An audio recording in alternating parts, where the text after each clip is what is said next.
Hello again, everybody. Welcome to another exciting episode of Random Vlogging. So, literally, like a minute before I started recording this, sat down in my lovely chair that I've had for years. I think I've had this chair as long as I've been doing YouTube. Yeah, so this chair has grown with me as I've been a YouTuber. I sat down in it and I heard this ping. I snapped one of the support spring things in it, um, and I'm sitting in it now, and it's definitely different. Um, so I'm I am less than thrilled, but there's a very good chance that this will be going away relatively soon. Um, and now I have to find a replacement for it, which is going to be a pain in the ass. Uh, Mostly due to the fact that how much time I spend in this chair, because everything I do is stuff that I do online and on my computer. Even school's all computer based. I have to find something that I can sit in for 8 hours, 10 hours, 12 hours a day. And that takes a lot of time, and they tend to be relatively expensive. So I'm upset. But enough about that. Let's talk about things that don't involve me losing valuable pieces of furniture. The topic I wanted to talk about today, before my chair decided to commit suicide, is I want to talk about acting. For those of you who don't know, I am an actor. I went to school for acting, specifically theater acting, and played a little bit in film acting. I was a professional actor. They did pay me to act. I was an extra. However, I made it into the full film along with one of my improvised dialogues, made it completely into the film. So I was a paid actor with a speaking role, kind of, sort of. So yes, I love acting. One of the reasons I do this is it is a creative outlet for my kind of need to perform. Um, and this is a topic I've wanted to talk about for a long time, because people that have never studied the actual techniques that you use when acting and things like that have probably heard uh, the topic that I'm going to talk about. They've probably heard about it, but they have no idea what it actually is, what it actually means. And generally, when you do hear about it, it's kind of in a negative light, um, due to people going crazy with it. And that is, I want to talk about method acting, um, and uh, and actually its relationship to what's called the I mispronounce this because it's a Russian name and they're hard anyways.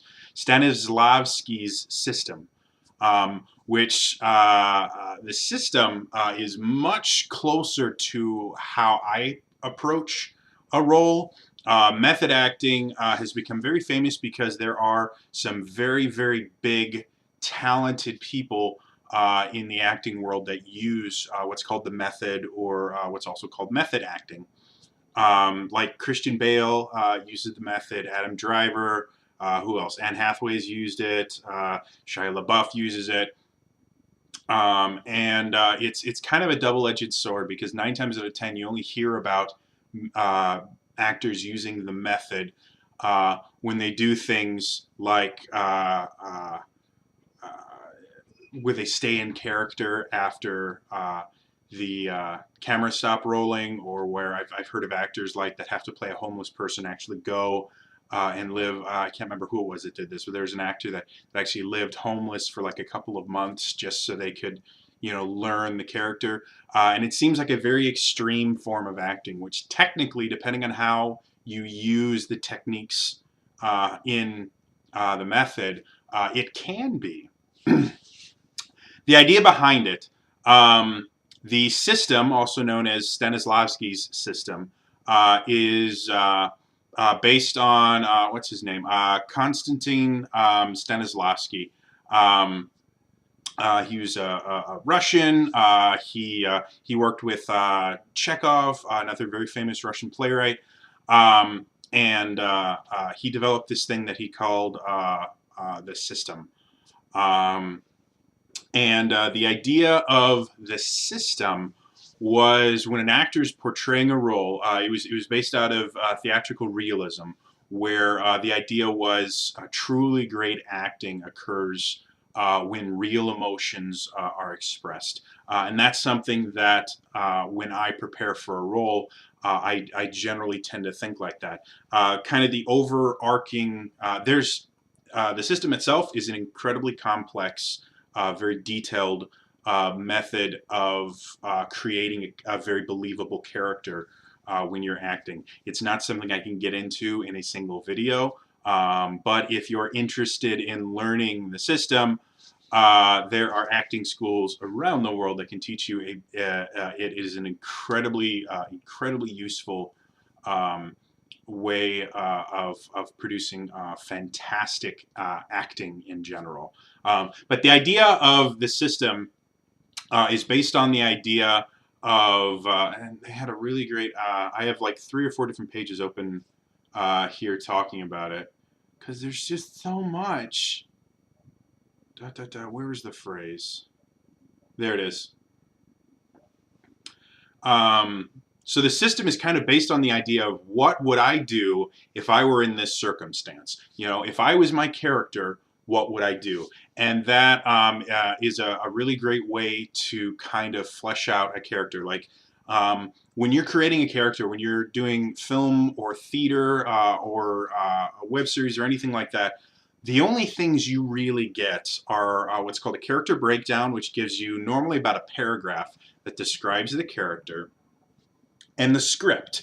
And you have to create an actual full character based on a paragraph and a bunch of things that they say. And depending on the medium that you're working in, sometimes the script itself will change based on a lot of different factors, based on the audience that you're performing for, based on how you interpret the character, based how the director or the producer interprets the character.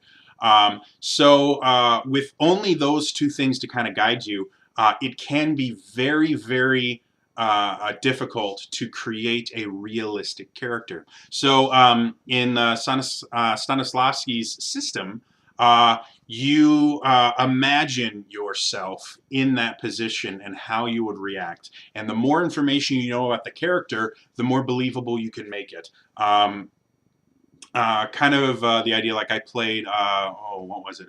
We did a thing at Death of the Salesman. Death of a Salesman, phenomenal play. We did a scene for it. We did a scene from it when I was in school the first time, where it was between the 2 brothers, and we had this conversation, and it gets really kind of deep, and it's a really, really cool character study scene. And we got a lot of praise for it. We were actually, based on the other people in that particular class, we got the highest marks, not only from the teacher, but from the rest of the people in the class. They thought that we did the best. And kind of my focus in that scene was the idea of, how would I react in this situation if, this is all happening to me and my father is this way and this is what's happening and this is the way that I'm being pushed.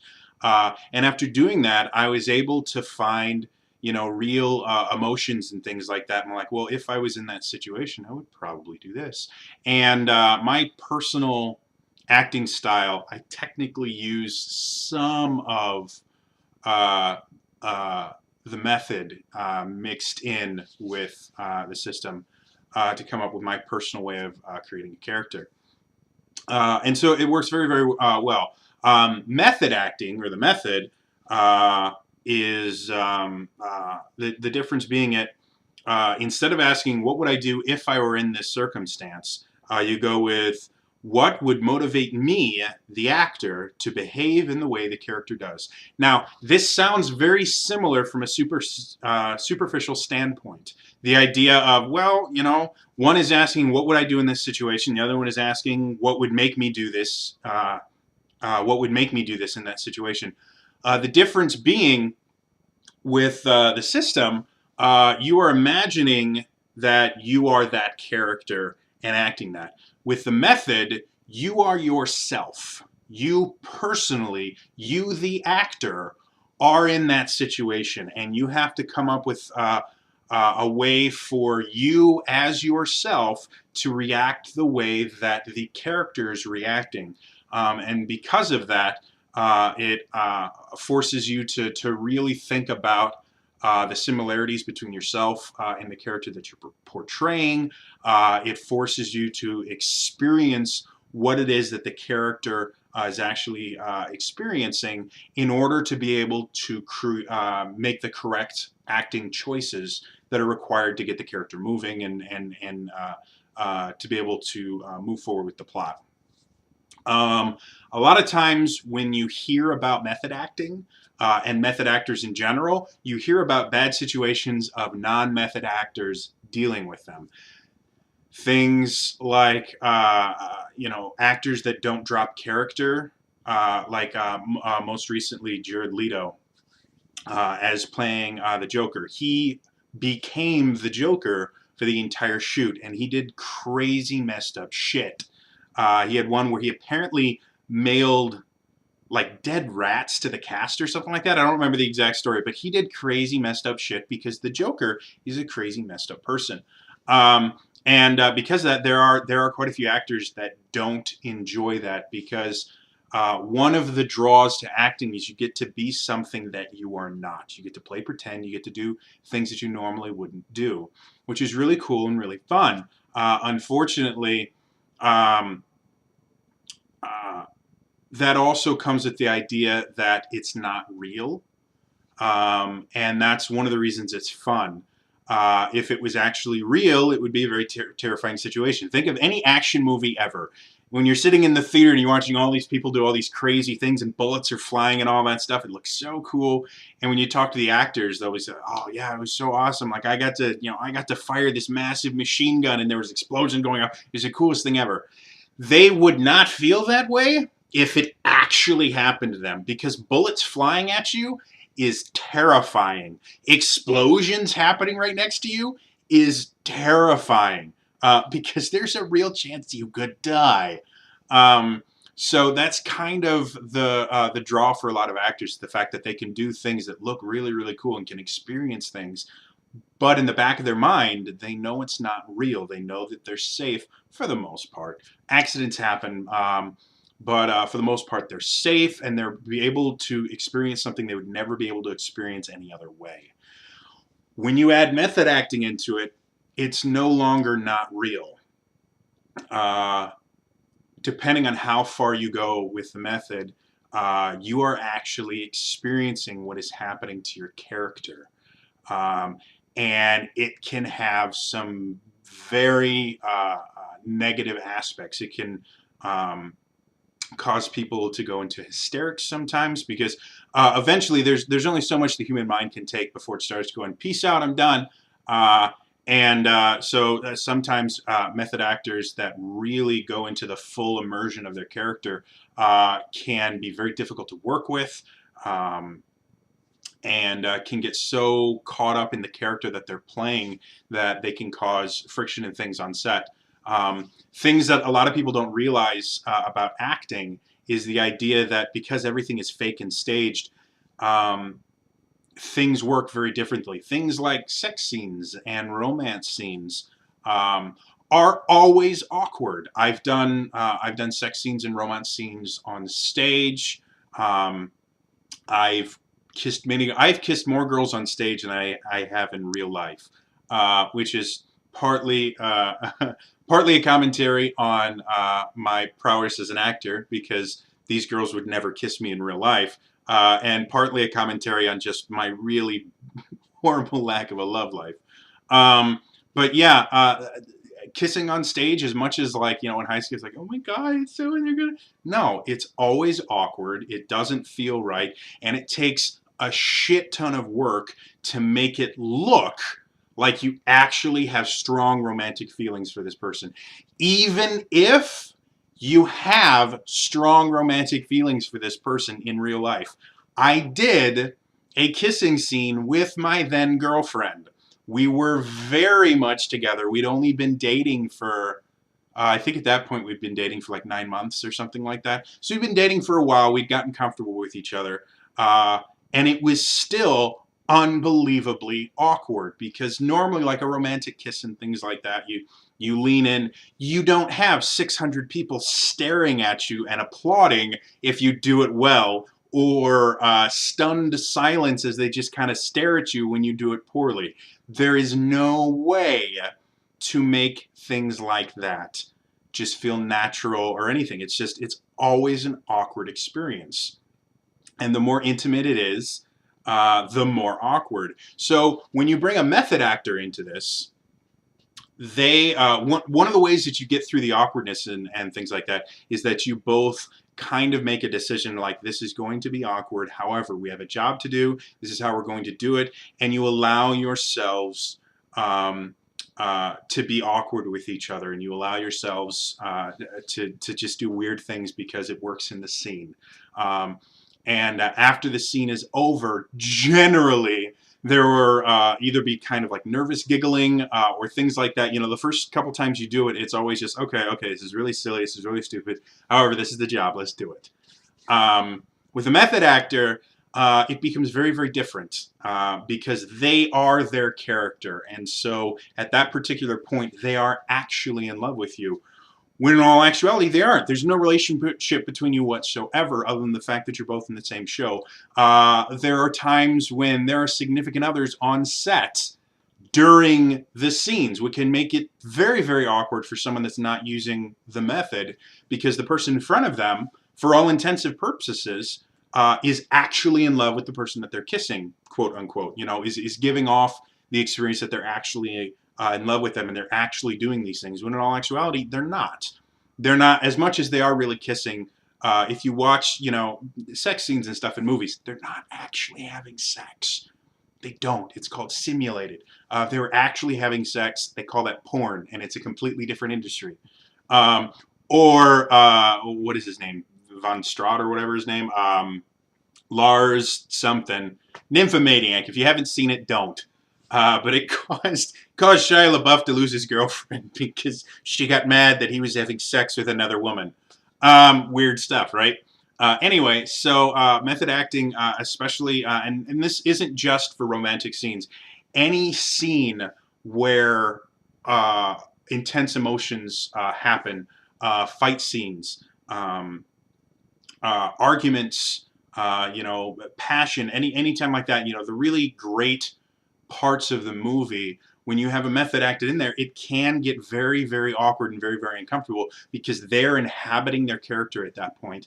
And especially those that don't drop characters between takes, that tension that you feel in the audience that you can see doesn't end. And they have to do these scenes anywhere from like 3 or 4 times up to like a dozen or 2 dozen times, doing the exact same thing over and over again from different angles, and having this this animosity between a person where the scene itself takes 10 minutes and the shoot itself takes 6 hours. You know, a 6-hour-long argument with someone, or a 6-hour-long fight with someone, or a 6-hour-long lovemaking session, that's intense.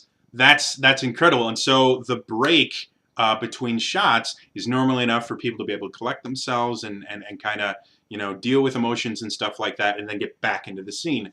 And when you have people that are very serious method actors that don't drop character and things like that, you don't get that release. You don't get that time to kind of relax. And it can make for some incredible acting, but it can also make for some very, very uncomfortable actors, to the point where they don't want to work with these people anymore because it's not fun anymore. It's not this escape from reality for them. They actually have to experience being with an abusive person because the method actor has done that and has decided that's the way they're going to create the character. And it's great for us as an audience to watch, but it can be very intense and damaging for the actors themselves. So yes, that is the system versus method acting.